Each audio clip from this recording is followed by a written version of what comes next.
Tajuk yang kedua adalah adab sesama manusia.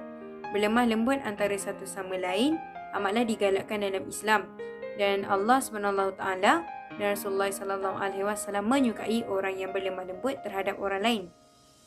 Daripada Ibnu Abbas meriwayatkan, Rasulullah SAW pernah berkata kepada Al-Ashij, kamu mempunyai dua sifat yang membuatkan Allah dan Rasulnya suka, iaitu berlemah lembut dan murah hati. Daripada riwayat Muslim.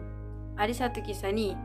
Waktu tu perang Uhud, Wahsy bunuh bapa saudara Nabi, iaitu Hamzah bin Abdul Muttalib. Walaupun dia membunuh bapa saudara Nabi, tapi dia tetap memaafkan Wahsy serta berlemah lembut dengannya. Jadi, digalakkan untuk semua umat Islam berlemah lembut antara satu sama lain dan bermaaf-maafan antara satu sama lain. Kalau kita rasa kita ada buat salah ke orang tu, minta maaf lah. Kalau kita rasa kita tak buat salah pun, minta maaf juga. Sebab kadang-kadang kita tak perasan mungkin pertuturan kita dan kita punya tindakan boleh menyakiti hati orang lain. Jadi minta maaf lah. Lepas tu kalau orang dah minta maaf dengan kita kenalah maafkan. Kalau orang yang sakitkan hati kita tu tak minta maaf pun, kita maafkan dia juga. Supaya hati kita dan jiwa kita sentiasa tenang. Seterusnya adalah adab kepada guru. Guru ni adalah insan yang memberi kita ilmu, yang ajar kita semua benda. Kalau tak ada cikgu, kita pun tak tahu apa-apa kan. Jadi kita kenalah hormat cikgu. Rasulullah SAW bersabda, bukanlah di kalangan umatku orang yang tidak memuliakan orang yang lebih tua, tidak menyayangi anak kecil dan tidak memberikan hak kepada guru. Nampak tak dekat hadis ni pun dah jelas bahawasanya Rasulullah amat mementingkan menghormati guru. Urwah bin Mas'ud pernah bercerita bagaimana para sahabat dulu amat menitik beratkan adab dan hormat kepada guru. Kalau dia nak berinteraksi dengan Rasulullah SAW, mereka menggunakan suara yang perlahan, sopan dan lemah lembut lah, tidak menggunakan kata-kata yang kasar dan tidak menajamkan pandangan kepada Rasulullah untuk menghormati baginda sebagai seorang guru. Para sahabat dulu amat berhati-hati ketika ingin bertemu Rasulullah, sehinggakan mereka mengetuk pintu rumah Rasulullah perlahan je, guna kuku je, macam ting-ting. Macam tu lah, tak ada ting-ting. Ketuklah kan guna kuku. Perlahan je sebab bimbang mereka akan mengganggu Rasulullah. Nampak tak adab para sahabat dulu yang amat memuliakan Nabi Muhammad SAW sebagai seorang guru. Kesimpulannya kat sini, guru ni ibarat lilin yang membakar dan menerangi cahaya kehidupan kita.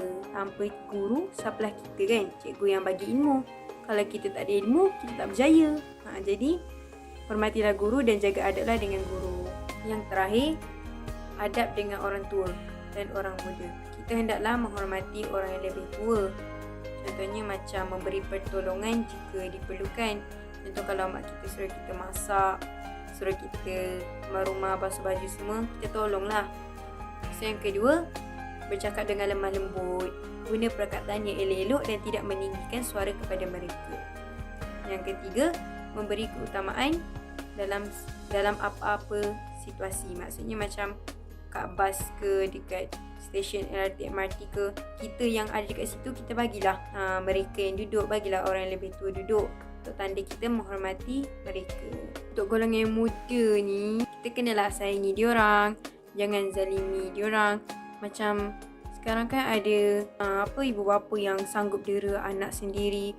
Pusat jagaan tu dia dera anak orang pula, tepuk tampar anak orang tu sampai mati semua kan. Janganlah macam tu. Anak tu adalah punca rezeki kepada ibu bapa. Ketiga, menegur diorang dengan lemah lembut bila diorang buat kesalahan. Contohnya macam kadang-kadang yang muda ni tak tahu pun yang diorang buat kesalahan, jadi tegurlah elok-elok, jangan tegur kasar-kasar. Tajuk yang terakhir adalah ihtilat. Ihtilat ialah batasan pergaulan antara lelaki dan perempuan yang tidak dibolehkan syarak. Macam mana nak jaga ihtilat? Yang pertama, tundukkan pandangan. Yang kedua, menjaga batas pergaulan. Yang ketiga, memakai pakaian yang menutup aurat. Yang keempat, menjauhi perkara yang merangsang syahwat. Dan yang kelima, tidak berdua-duaan bersama yang bukan mahram. Okay, kalau kita tak jaga ihtilat ni, nanti kita mudah terjerumus ke arah zina lah kan.